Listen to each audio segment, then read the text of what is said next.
지난 토요일 날에 우리가 아이성 전투 2차를 봤습니다. 1차 전투와 2차 전투를 봤는데 1차 전투 때는 이제 이스라엘 백성들이 경솔했고 교만했고 무엇보다도 하나님께 물어보지도 않고 자기들 마음대로 자기 능력을 믿고 갔다가 보기 좋게 패배했고, 이제 2차 전쟁 때는 철저히 하나님의 인도하심을 따라서 최선을 다해서 그 아이성을 잘 이겼습니다. 이제 우리가 지난주 요까지 봤고요. 이제 오늘은 8장 30절부터 그 2차 아이성 전투에서 이기고 난 다음에 이스라엘 백성들이 또 어떤 일을 행했는가 우리 같이 한번 보겠습니다. 30절에 그때에 여호수아가 이스라엘의 하나님 여호와를 위하여 에발산에 한 제단을 쌓았으니, 31절, 이는 여호와의 종 모세가 이스라엘 자손에게 명령한 것과 모세의 율법책에 기록된 대로 쇠 연장으로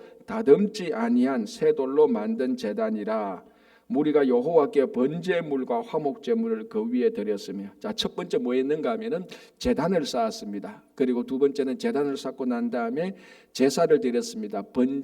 번제와 화목제물을 드렸죠. 자, 여기서 이제 제단을 쌓는다라는 것은 당연히 하나님께 이제 예배를 드리기 위함입니다. 그죠? 예배를 드리는데 또 이 제단이 뭔가 하면은 쇠 연장으로 다듬지 않은 돌, 그러니까 자연석, 이것을 가지고 와서 제단을 쌓고 하나님께 예배를 드렸던 것입니다. 그럼 이 제단이 나중에 남아서 이것이 하나의 기념물로 또 남게 되는 겁니다. 무슨 기념물입니까? 2차 아이성 전투에서 하나님의 철저한 도우심과 인도하심으로 아이성을 이겼던 이 기념물이 되고, 하나님의 인도하심을 살아갈 때 이길 수 있다는 또 그런 기념물이 되는 겁니다. 자, 여기서 이제 쌓은 제단을 보면은, 만든 제단을 보면은 여기도 보면 쇠 연장으로 다듬지 아니한 쇠돌. 왜냐하면 이미 앞에서 모세 율법에 그것을 명령했습니다. 너희들은 제단을 쌓을 때 철 연장을 손대지 말고 자연석을 그대로 와서 자연석을 그대로 가지고 와서 하나님께 제단을 만들어라 그랬습니다. 그 이유는 인위적으로 만들지 말라는 것입니다. 그러니까 우리가 하나님께 예배를 드릴 때, 우리가 신앙생활할 때 이 인위적으로, 인공적으로, 자꾸 인간적으로 할 때가 참 많습니다. 그죠? 그러니까 우리 신앙이라는 것은 가장 근본적으로 신앙이라는 것은 하나님과 나와의 관계에서 이루어지는 겁니다. 그런데 그걸 자꾸 사람들을 또는 그 밖을 인식해가지고 인위적으로 하는 이런 것들이 우리 안에 참 많이 있습니다. 그러니까 철 연장을 가지고 와서 인위적으로 잘 만든 어떤 제단보다는 있는 그대로, 우리가 부족하면 부족한 대로, 연약하면 연약한 대로 그대로 하나님께 나오는 그런 모습의 의미로서 새 연장으로 다듬지 않은 이 제단을 만들어라 라고 말했습니다. 자, 두 제사를 드리죠. 번제와 화목제입니다. 자, 번제는 우리 레위기를 보면 5대 제사 가운데 그중에 제일 먼저 나오는 것이고, 모든 제사 가운데 으뜸이 되고 모범이 되는 게 번제입니다. 태워서 드리는 것이죠. 그래서 여기서 가장 중요한 것은 헌신과 희생입니다. 그러니까 우리가 제사 또는 예배라고 말을 할 때 가장 기본적인 것은 우리 삶을 하나님께 드리는 이런 태도, 이 삶 자체가 예배의 가장 기본이죠. 그러니까 예배에 와서 내 삶을, 내 생각과 내 감정과 내 행위를 하나님께 드리지 않고 예배를 드렸다. 그거는 이제 예배의 가장 기본 정신에 어긋나는 겁니다. 그래서 예배 가장 중요한 것은 그 예배의 형식이 다양하지 않습니까? 우리 다르고 동방정교 다르고 또 그 교단마다 예배 형식이 좀 다르고, 옛날 다르고 오늘날 다르고, 또 젊은이들 드리는 예배 다르고 어른들 드리는 예배 다르고, 예배 형식이 굉장히 다양합니다. 그런데 그 형식이 어떻게 다양하든지 간에 그 예배 안에 나 자신을 하나님께 드린다, 나 자신을 하나님께 굴복시킨다라는 이런 기본적인 신앙이 없다면은 그건 형식이 아무리 좋아도 그거는 사실 하나님께서 받으시는 예배가 아닙니다. 그러니까 우리가 이제 가끔 이제 이런 이야기를 합니다. 이 교회는 예배가 이래서 이게 내한테는 안 맞아. 이 교회는 이래서 내한테 예배 형식이 맞아. 물론 그럴 수가 있습니다. 예배의 형식이 내한테 맞을 수가 있지만은 그것보다 우리는 더 본질적으로 생각해야 되는 것이 그 예배를 통해서 내가 하나님 앞에서 굴복할 수 있느냐, 그게 중요한 겁니다. 그래서 각 교단이나 뭐 이래서 어떻게 우리가 예배 형식을 만들다면은, 자, 여러분, 예배의 양식이나 예배의 형식은 이거 우리가 결정하는 겁니다. 그죠? 기본적으로는 뭡니까? 이렇게 우리가 예배 양식을 결정해서 기본적으로 이런 양식을 통해서, 이런 순서를 통해서 하나님께 가장 잘 우리가 굴복하고 하나님께 순종하는 예배가 되느냐, 그걸 우리들이 만드는 겁니다. 하나님의 뜻에 따라서. 우리는 구약 성경이나 신약 성경에 보면은 정해진 예배 양식이 있는 건 아닙니다. 이렇게 1번, 2번부터 10번까지 이렇게 예배 드리라고 성경에 기록된 게 없죠. 그 시대마다 거기 모인 사람들마다 예배 양식은 다양해질 수가 있습니다. 기도를 먼저 해도 되고 찬양을 먼저 해도 되고, 중요한 것은 무엇을 먼저 하는지, 뭐 2번 하든지 3번 하든지, 예배 시간이 30분인지 2시간인지, 그게 덜 중요한, 이게 중요한 게 아니고, 그 모든 예배 순서를 통해서 우리가 하나님 앞에 굴복할 수 있는지, 내 뜻과 내 생각을 다 지워버리고 그 예배를 마치고 그 예배의 장소를 떠날 때에는 하나님의 뜻과 하나님의 마음이 되어서 나갈 수 있는 예배 양식, 그게 최고의 예배 아닙니까? 그 기본이 바로 번제입니다. 번제가 뭡니까? 온전히 자기 자신을 다 태우는 거 아닙니까? 짐승을 다 태우는 겁니다. 조각을 다 내고 다 태우는 것. 그러니까 예배를 통해서 가장 기본적으로 이런 일들이 우리들에게 나타나야 됩니다. 태우고 내 세상 것, 내 것, 하나님의 것이 아닌 것을 태우고 조각 내는 것. 그것이 매번 예배를 통해서 일어날 때 우리가 성숙하는 것. 그게 번제입니다. 가장 기본적인 거고, 그 다음에 또 기본적인 뭔가 화목제물입니다.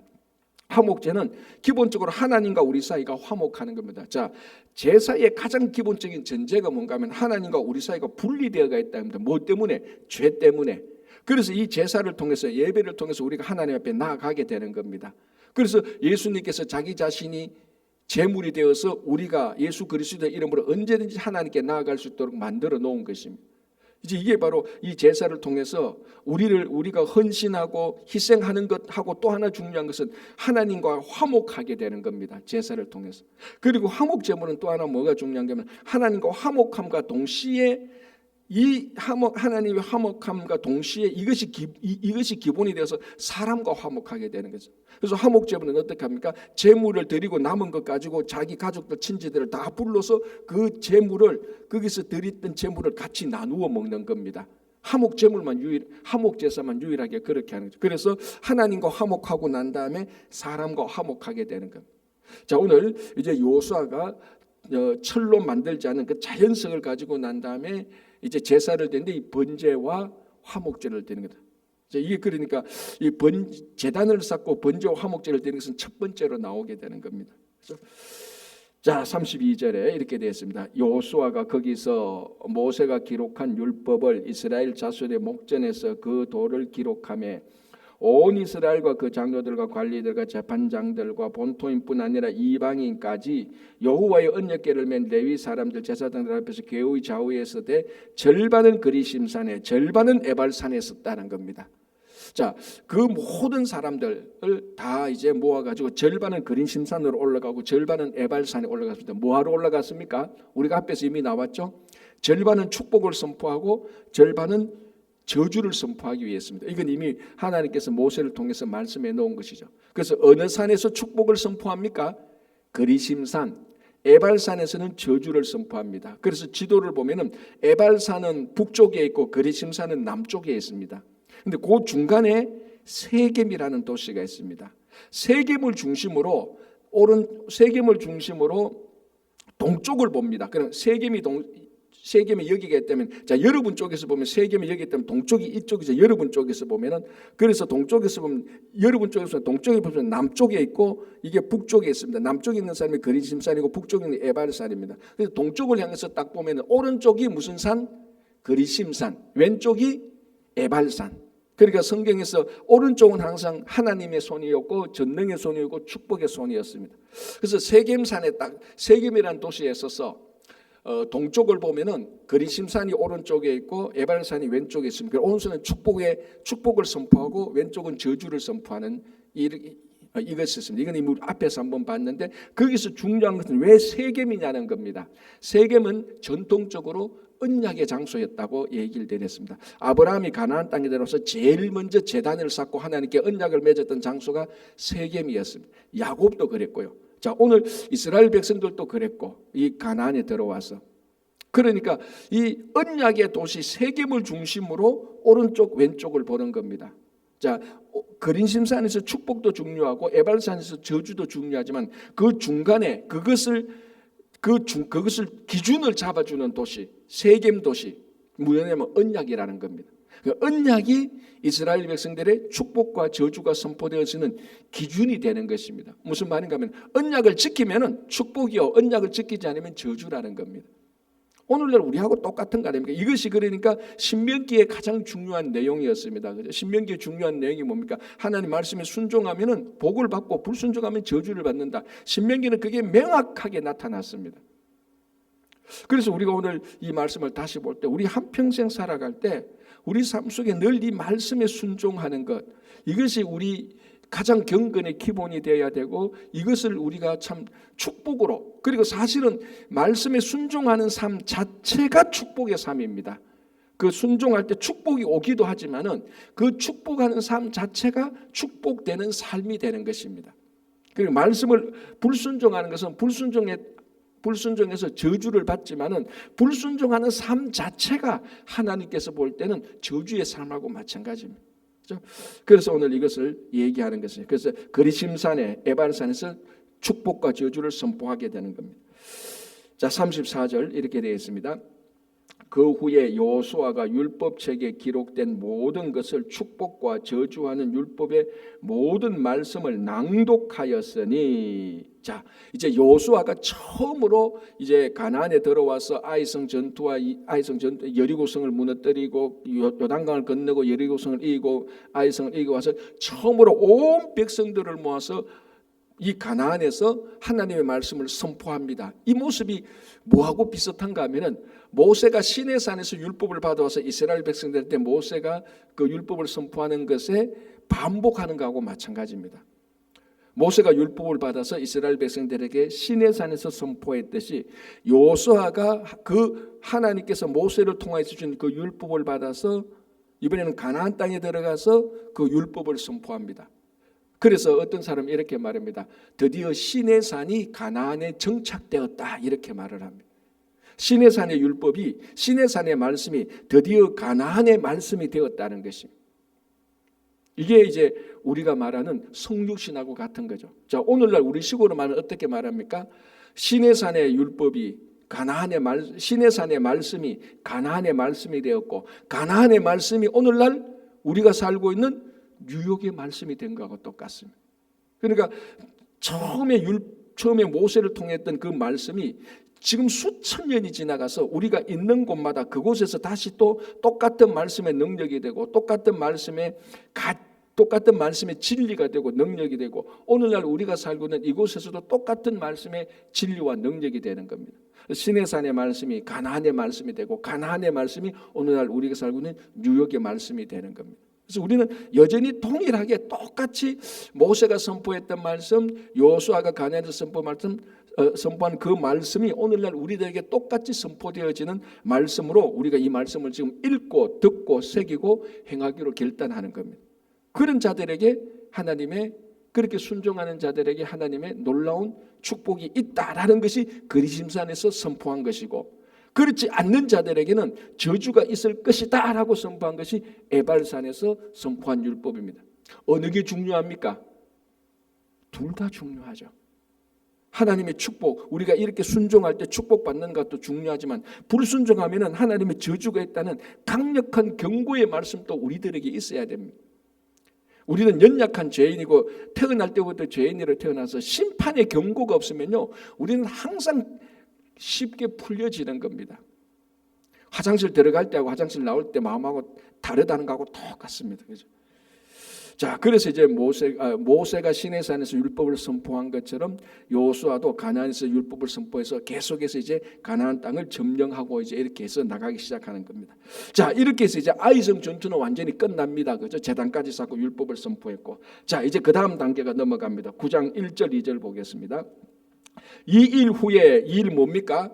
드디어 이스라엘 백성들이 요단강도 건넜고 여리고성도 무너뜨렸고 아이성한테는 처음에는 졌는데 이제는 또 이겼네. 그러니까 이 가나안 족속들이 그런 얘기를 다 듣는 겁니다. 그죠? 이 일 후에 그런 모든 소문을 듣고 난 다음에, 그러니까 우리가 경기로 따지자면 이거 한 하나 둘 셋 5승 1패입니다. 4승 1패요. 4승. 오전 4승 1패. 자, 처음에는 요단 동쪽에 아모리 왕과 바산 왕을 이긴 사건, 두 번째 요단강을 마른 땅으로 걷는 사건, 세 번째 여리고성을 이긴 3승했다가 아이성 1차 전투에 패배해서 1패했다가 2차 때 다시 승리했으니까 그 요단강을 걷는 것도 전쟁이라고 본다면은 4승 1패를 했습니다. 그런데 이 1패는 아이성에서 졌는데 다시 마지막에 이겼으니까 결국은 이긴 거하고 마찬가지. 이 일 후에 가나안의 여러 족속들이 그 일을 다 들었단 말이죠. 자, 듣고 난 다음에 어떻게 되는가 보십시다. 이 일 후에 요단 서쪽 산지와 평지와 레바논 앞 대해 연안에 있는, 그러니까 산지, 평지, 대해, 그러니까 산지, 평지, 바닷가 모든 사람들을 말하는 겁니다. 그렇죠? 자, 거기에 6족속이 나오죠. 연안에 있는 헷 족속과 아모리 사람과 가나안 사람과 버리스 사람과 히위 사람과 여부스 사람, 그 가나안에 있었던 이방 족속들이 다 그 얘기를 듣고 난 다음에 어떻게 합니까? 9장 1절 마지막에 그 일을 듣고 어떻게 했죠? 2절 처음에 모여서 듣고 모였습니다. 모여서 어떻게 합니까? 야, 저 여호와 하나님이 이스라엘 백성들을 저렇게 승리하게 했는데 우리가 그 일을 들었는데 우리가 어떻게 할까? 모여서 회의를 한 거죠. 모여서 자, 일심으로 한 마음이 되었습니다. 여호수아와 이스라엘에게 맞서서 싸우려 하더라라는 것이. 이건 이미 앞에서 좀 나온 거죠. 라합은 이 얘기를 듣고 어떻게 했죠? 상천하지에 하나님, 저 여호와가 진짜 하나님이라고 라합은 그 이야기를 듣고 여호와 하나님에 대해서 뭐 원망하거나 비꼬기나 불평이나 부정이 아니고 그 하나님이 진짜 하나님이라고, 여호와가 진짜 하나님이라고 고백했습니다. 그죠? 자, 그런데 그 있던 6 이방 가나안 족속은 그 얘기를 듣고 함께 모여서 일심으로 만장일치해서 우리가 그 여호와와 맞서서 싸우자라고 저항을 했던 것입니다. 그러니까 이거 하나님의 기적과 이사를 듣고 난 다음에 듣는다고 해서 다 믿음이 있다는 것은 아니라는 것을 다시 한 번 더 증명되는 겁니다. 그래서 그럼에도 불구하고 일단은 듣기는 해야 되는 거죠. 그렇죠? 라합과 같은 인물들이 또 믿음을 가져야 되니까. 그래서 그 사람들이 듣고 그리고는 저항하기 시작했다라는 것입니다. 맞서서 싸우기 시작했다라는데, 이 6족속이 평소에도 이렇게 일심으로 잘 단결되는 족속이냐? 그렇지 않다는 겁니다. 평소에는 자기끼리 으르렁 싸우는 사람들입니다. 땅을 약간이라도 더 차지하려고. 그런데 공동의 적이 나타나니까 하나로 뭉치게 되는 겁니다. 늘 우리가 예수님이 십자가에 달려들었을 때 헤롯과 빌라도가 전에는 원수였는데 그날에는 친구가 되는 거하고 똑같습니다. 참 악인들의 특징이 뭔가 하면요, 평소에는 자기끼리 막 싸웁니다. 비방하고 욕합니다.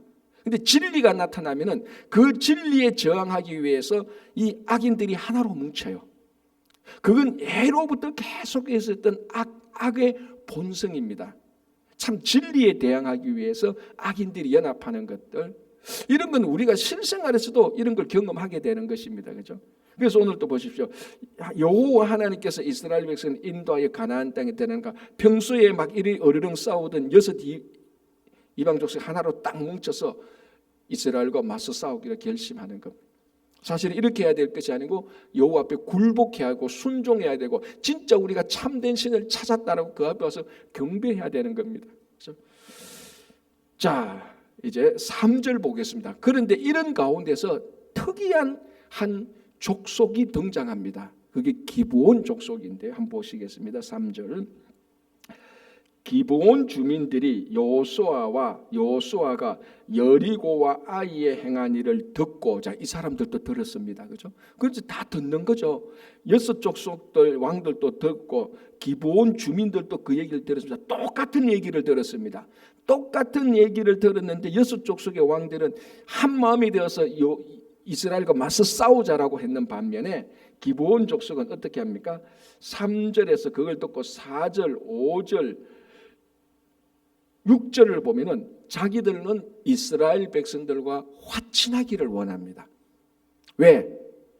들어보니까 저 이스라엘 여호와 하나님이 함께하는 이스라엘 저 민족을 당해낼 사람이 없다는 것. 만약에 기브온 족속이 딱 들어보고 야, 저 이스라엘 저렇게 했는데 저 지금 가나안의 6족속이 하나로 뭉쳤는데 딱 중간에서 볼 때는 가나안 6족속이 싸워서 이기겠다고 판단했으면 기브온 족속은 어디에 붙었을까요? 자기들도 6족속에 합류했을 겁니다. 그런데 기브온 족속은 딱 듣고 보니까 야, 6족속이 저거 다 합류해도 안 돼. 이스라엘을 이길 족속이 지금 여기 아무도 다 합쳐도 안 돼. 그러면 우리는 어떻게 하냐? 우리는 오히려 이스라엘과 합치자는 겁니다.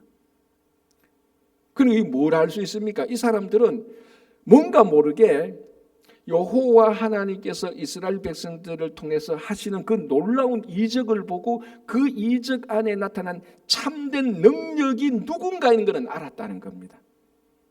라합하고 훨씬 비슷하죠. 물론 이걸 바로 듣고 난 다음에 그 하나님이 우리의 하나님, 그 여호와께서 우리의 하나님이라고 바로 고백하고 그 정도는 아니었지만 6족속이 합쳐서 이스라엘과 저항하는 이 반항 세력들, 진리에 대해서 반항하는 이 사람들보다는 훨씬 더 분별이 있었고 훨씬 더 지혜로웠습니다. 어느 능력이 진짜 능력인가를 알았거든요. 어느 신이 진짜 신인가를 알았습니다. 그래서 자기들이 고백하기를 야, 우리가 살 길은 6족속한테 붙는 것이 아니고 이스라엘과 화친하는 것이다. 그래서 자기들이 이스라엘들과 화친하기 위해서, 그런데 뭘 알았는가 하면 이스라엘은 가나안 족속을 다 진멸할 것인 걸 알고 자기들을 속입니다. 가나안 족속이 아닌 것처럼, 가나안에 살고 있는 족속이 아닌 것처럼, 먼 나라에서 온 족속처럼 자기를 속이는 것이죠. 자, 6절 보겠습니다. 그들이 길갈 진영으로 가서 여호수아에게 이르러 그와 이스라엘 사람들에게 이르되 우리는 먼 나라에서 왔나이다. 이거 거짓말이에요, 사실은. 그죠? 자기들 먼 나라에서 온 게 아니고 바로 그 가나안에 있었던 족속입니다. 먼 나라에서 왔나이다. 이제 우리와 조약을 맺읍시다 라고 말합니다. 살 길을 찾는 겁니다. 그래도 지혜롭고 분별했고 능력을 알았던 사람들입니다. 7절 이스라엘 사람들이 히위 사람에게 이르되 너희가 우리 가운데에 거주하는 듯하니 우리가 어떻게 너희와 조약을 맺을 수 있으랴 하나. 자, 그래서 이스라엘 사람들은 처음에 이 사람들이 히위 족속 안에 있는 한 다른 족속인 줄 알았다는 것입니다. 그래서 우리가 어떻게 이 가나안에 있는 히위 족속 너희들과 화친을 맺을 수 있냐? 우리 그렇게 못한다. 먼 나라에서 왔다가 했는데 딱 보니까 아닌 것 같거든요. 야, 너희들 여기 있는 히위 족속하고 같지 않느냐라고 말을 했습니다. 자, 그러니까 8절에 이렇게 말합니다. 그들이 여호수아에게 이르되 우리는 당신의 종들이니이다 하며 여호수아가 그들에게 묻되 너희는 누구며 어디서 왔느냐 묻죠. 9절 그들이 여호수아에게 대답하되 종들은 아주 자세를 낮춥니다. 아주 자세를 낮추죠. 종들은 당신의 하나님 여호와의 이름으로 말미암아 심히 먼 나라에서 왔사오니 이는 우리가 그의 소문과 그가 애굽에서 행하신 모든 일을 들으며 또 그가 요단 동쪽에 있는 이를 쭉 하고 10절 끝부분에 모든 일을 들었다는 것. 그러니까 여호와 하나님께서 당신에게 행하는 일들을 우리가 멀리 있는데 그쪽에서 다 들었다. 애굽에서 행한 일을 들었고 요단 동쪽에서 하는 일을 들었고 요단을 건너와서 하는 일을 다 들었다라고 말. 지금 여러분 보십시오. 이 여호수아에서 계속해서 들었다는 말이 계속해서 반복됩니다. 그런데 들은 사람들의 반응은 다양하게 나타납니다. 라합은 완전히 신앙 고백을 했고 이 여섯 원조는 완전히 반대했고 기브온 족속은 완전히 아직까지 여호와 하나님을 고백하지는 않았지만 그 신의 능력을 인정하고 그 지혜와 분별력으로 자기 살기를 요청하고 이런 일들이 나타나는 겁니다. 자, 11절 보시기 바랍니다. 11절 끝부분에 이렇게 됐습니다. 우리는 당신의 종들이니 이제 우리와 조약을 맺읍시다 하라 하였나이다. 어쨌거나 자기들이 살려고 막 조약을 맺읍시다. 우리 멀리서 왔습니다. 그렇게 계속해서 매달리는 겁니다. 자, 13절 보겠습니다.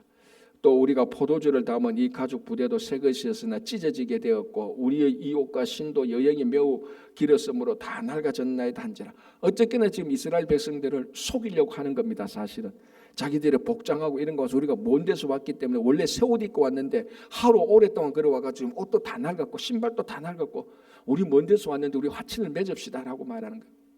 자, 여기 지금 기본 족속은 어떻게든지 살려고 계속해서 화친을 맺자라고 이렇게 지금 말합니다. 그러나 굉장히 지금 간절하죠. 간절하게 살기를 말합니다. 자, 14절. 무리가 그들의 양식을 취하고는 어떻게 할지를 여호와께 묻지 아니하고 여호수아가 곧 그들과 화친하여 그들을 살리리라라는 조약을 맺고 회중 족장들이 그들에게 맹세하였더라. 이게 여호수아와 이스라엘 백성들의 또 하나의 실수입니다. 딱 하도 간절하게 오니까, 그리고 폼을 보니까 진짜 멀리서 온 것 같고, 하나님께서 모세를 통해서 여호수아를 통해서 가나안 정복들을, 가나안에 살고 있는 이방 민족들을 정복하라고 했지 멀리 온 사람은 정복하라는 말은 없었거든요. 그래서 멀리서 와서 자기들이 가나안에 살고자 하니 행색을 보니 멀리서 온 것 같고 간절하게 매달리니 이 사람들이 여호수아가 하나님께 물어보고 자세히 살펴봤는데 물어보지 않고 그냥 화친을 하고, 알았다, 너희들하고 우리는 조약을 맺겠다, 무슨 일이 생기면 너희들도 나를 돕고 우리도 너희를 돕겠다, 언약을 맺고 뭐를 했는가만 맹세까지 해버렸어요. 그게 이제 14절 15절. 그래서 기브온 족속은 이스라엘과 가나안에 살고 있는 족속이지만 이스라엘과 화친을 맺게 되는 겁니다. 이거는 이스라엘 백성들이 여호수아가 실수한 것이었습니다. 자, 그래서 보십시오. 그제서야 16절. 그들과 조약을 맺은 후 사흘이 지나서야 그들이 이웃에서 자기들 중에 거주하는 자들이라 함을 들으니라. 3일 뒤에, 자, 이것도 소문이 나지 않습니까? 뭐 안 나는 소문 없지 않습니까? 소문이 나지 않습니까? 야, 기브온 족속이 이스라엘 백성들과 화친했대. 소문이 쫙 퍼지니까 소문이 퍼져서 다시 이스라엘에게 들어옵니다. 근데 기브온 족속이 누구냐? 자기들하고 함께 거주하는 백성이라는 거예요. 3일 뒤에 아마 여호수아가 제일 깜짝 놀랐을 겁니다. 아차 했을 겁니다. 아, 이거 실수했다. 왜 우리가 이런 실수했지? 또 여호와 하나님한테 우리가 물어보지 않고 또 우리가 그들의 행색을 보고 그들의 간절함에 우리가 혹해서 우리가 먼저 화친을 맺었구나. 우리가 또 경솔했구나. 우리가 또 분별력이 없었구나. 우리가 또 하나님께 기도하지 못했구나. 3일 때 그걸 다 알게 됐어요. 자, 그러나 그게 맹세까지 해버렸습니다. 이거 물을 수 있습니까? 물을 수 없습니까? 물을 수가 없습니다. 자, 보십시오. 19절 이렇게 되어 있습니다. 모든 족장이 온 회중에 이르러 우리가 이스라엘의 하나님 여호와로 그들에게 맹세하였은즉 이제 그들을 건드리지 못하니라. 맹세해버렸습니다. 맹세는 지켜야 되지 않습니까? 맹세의 정의가 뭡니까? 우리에게 손해가 보더라도 지켜야 되는 겁니다. 그래서 이 맹세하는 것은 심사숙고해야 되는 겁니다. 하나님에게도 물어보고 나 자신을 살펴봐야 되고 심사숙고하고 나면 맹세를 해야 되는데 이스라엘 백성들, 여호수아 이스라엘 백성들은 화친의 맹세를 너무 쉽게 해버렸습니다. 경솔했고 하나님한테 물어보지 못했습니다. 그리고 3일 뒤에 아차한 거죠, 그죠? 그럼 이제 기브온 족속이 자기들 안에 있어도 그거 손대지 못하는 겁니다. 그런데 하나님께서 이걸 그냥 묵인하세요. 이걸 가지고 기브온 족속을 쫓아내지 않는단 말이죠. 그러니까 우리가 이제 명백하게 나와 있지 않지만 뭘 아는가 하면 기브온 족속이 그래도 자기들이 이스라엘 민족들을 속이고 막 이렇게 정당한 방법은 아니었지만 그래도 여호와 하나님의 능력을 알아보았고 자기들이 그 땅에서 살기를 간절함을 하나님께서 보고 받아주신 것입니다. 물론 이스라엘 백성들이 실수한 것은 잘했다라고 말은 아닙니다. 이스라엘은 잘못했습니다. 경솔했습니다. 하나님께 묻지 않았습니다. 그럼에도 불구하고 하나님께서는 그 이스라엘 백성들의 잘못을 사용해서라도 그 맹세를 지키고자 기브온 족속들이 화친하는 것을 하나님께서 다시 물려라라고 말하지 않습니다. 같이 거기서 머물게 살도록 하는 겁니다. 그렇죠? 자, 그래서 대신 어떻게 합니까? 그래서 차선책이 뭔가 하면은 자기들의 종으로 삼습니다. 대신 죽이지는 못하고. 그래서 한번 보십시오.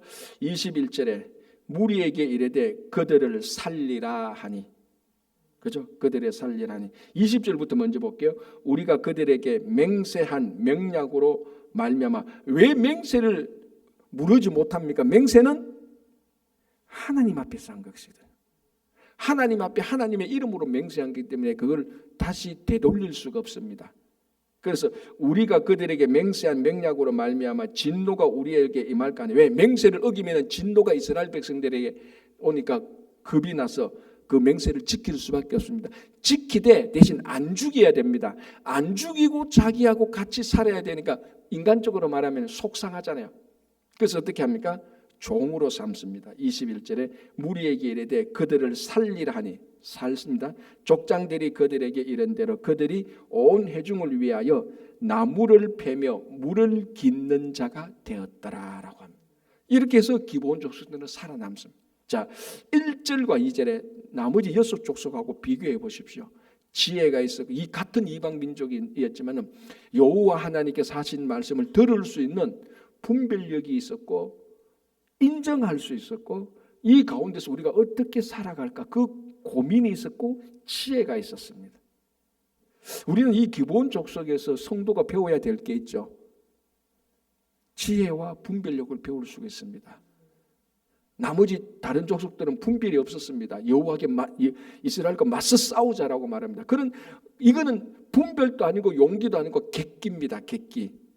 그러나 기브온 족속들은 신중했고 그래도 분별이 있었습니다. 어떻게 하면 살 수 있을까? 그래서 이스라엘 백성들 앞에서 우리는 당신들이 종들이다, 겸손하게 태도를 낮춘, 비록 이방 민족이었지만 우리 삶에 이 사람들은 우리 성도가 배울 게 있습니다. 그래서 우리가 늘 기도할 때 하나님 우리에게 분별을 주시고 지혜를 주십시오라는 것이 여러분들의 우리의 기도 제목이 되기를 바랍니다. 그 다음에는 또 내일 또 우리 같이 한번 보겠습니다. 기도하겠습니다. 하나님 아버지 감사합니다.